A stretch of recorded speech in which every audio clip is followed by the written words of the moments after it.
and artisans originating from the Mediterranean, who adapted their skills to local tastes. It is revealed in the architecture, the statues, and paintings, and is called Greco-Bactrian art.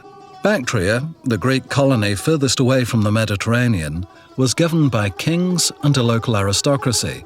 In common with Alexander the Great, the Greco-Bactrian kings were characterized by their open-mindedness and their respect for the beliefs of other populations. The most well-known sovereign was Menander, who ruled Bactria in the 2nd century BC. When the Buddhist monks arrived in Bactria, Menander decided to question one of them, called Nagasena, an old Buddhist sage. How do the teachings of Buddha resolve the problem of suffering? How can you attain enlightenment and overcome death? Over 300 of these exchanges between the two men on the meaning of life and death were compiled, enabling the sage to express the spiritual message of Buddhism. These dialogues were translated into Chinese, and for several centuries would serve as fundamental texts for teaching Buddhism. This face-to-face encounter constitutes the first meeting between Buddhism and Greek philosophy.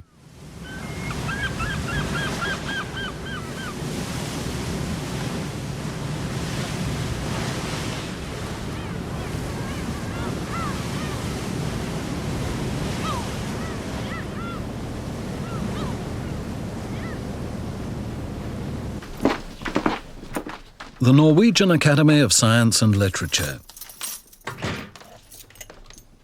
It is here that the sutras are kept, which were discovered a few years ago in the Bamiyan Caves at the westernmost point of Gandhara. Sutras are philosophical texts on the life and teachings of Buddha and his disciples. They are used for prayer and Buddhist teaching. Several thousands of fragments of texts written on palm leaves and birch bark have been found in the Gandhara Valley.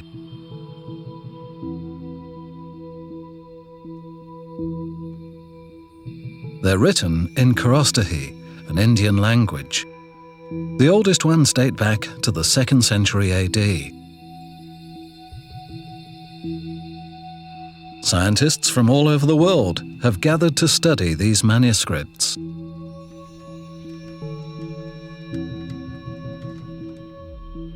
They're so fragile that they cannot be handled. This is the reason why researchers have used digital images to reconstruct the fragments to decipher them. ガンダラ地方には仏像がたくさん出てきましたよね、ガンダラウスというのはね。しかしそういう文字で書いたいわゆるその思想そのものを伝えている資料っていうのは今までなかったんですね、ほとんど。今回それがですね、破片も含めてですけれども1万点以上も出てきたわけですね。これはもう驚くべきことなんですね。ですからもうそういう仏教が栄えた古代の生の資料をですね、21世紀になって我々はこれを目にしているわけですからね、もうこれは大変なことですね。Professor Richard Salomon, a Kharostahi specialist, carried out the translation.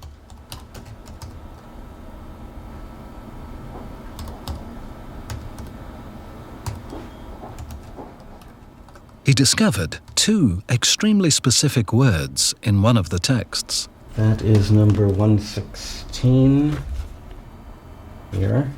Yeah. That's here, and it says Paramida Sho.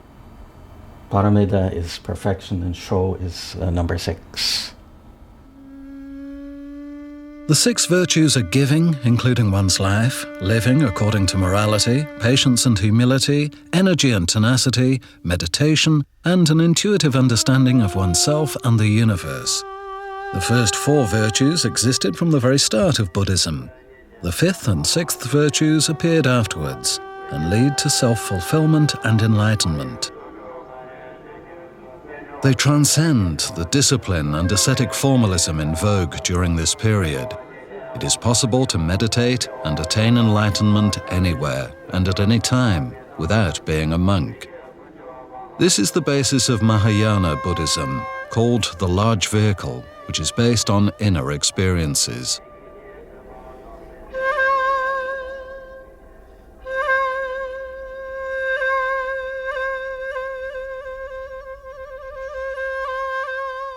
This new practice would transform Buddhism.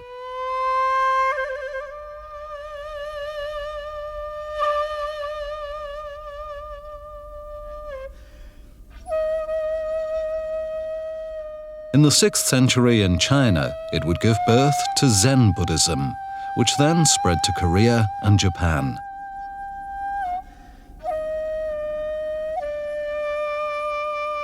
As Buddhism became popular under the effect of this new practice, a new requirement emerged.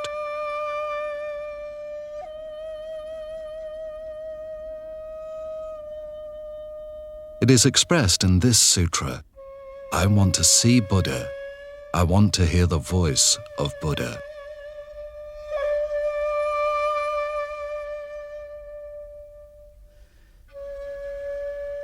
This requirement would find a response in Gandhara, a valley of the Bactrian kingdom.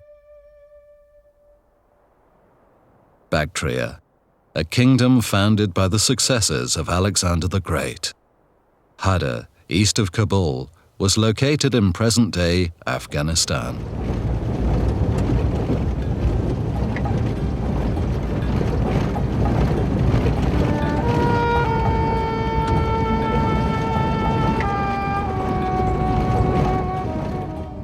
Ten Buddhist temples were built on this site.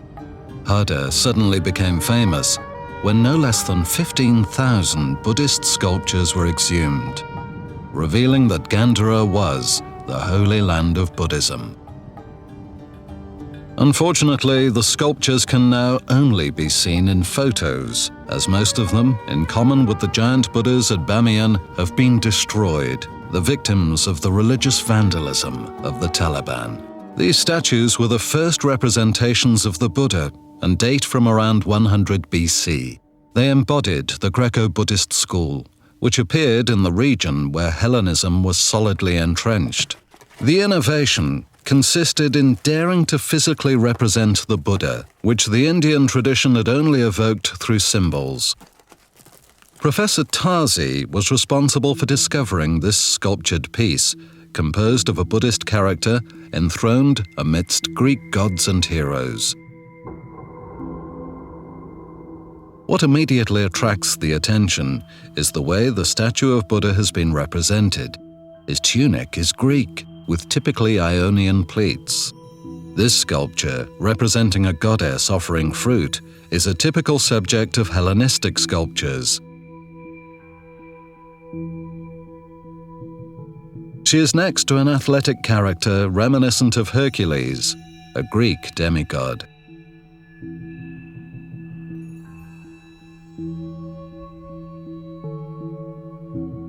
On another sculptured piece, Professor Tazi noted a male face.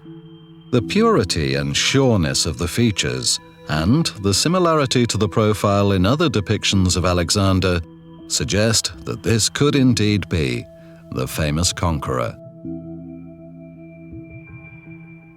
The encounter between a Hellenized Buddha and the characters of the Greek pantheon marks the birth of a new kind of art: Greco-Buddhist art.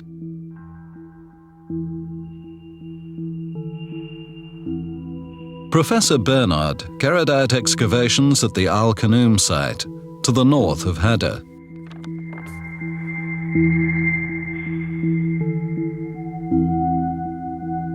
Là, vous avez un art dont le contenu est bouddhique, à la fois dans sa théologie, dans les épisodes de la vie du Bouddha, qui ne ressemble à rien d'autre. La vie du Bouddha, elle se passe dans un milieu purement indien, dans des traditions indiennes. Il est entouré de brahmanes. Ça n'a rien à voir avec la philosophie grecque. Mais n'empêche qu'on constate que, pour illustrer les vies du Bouddha, les artistes de cette région, à partir de notre ère à peu près, ont emprunté des formes hellénisées. Le type lui-même du Bouddha, on a dit, ce plissé typique du manteau du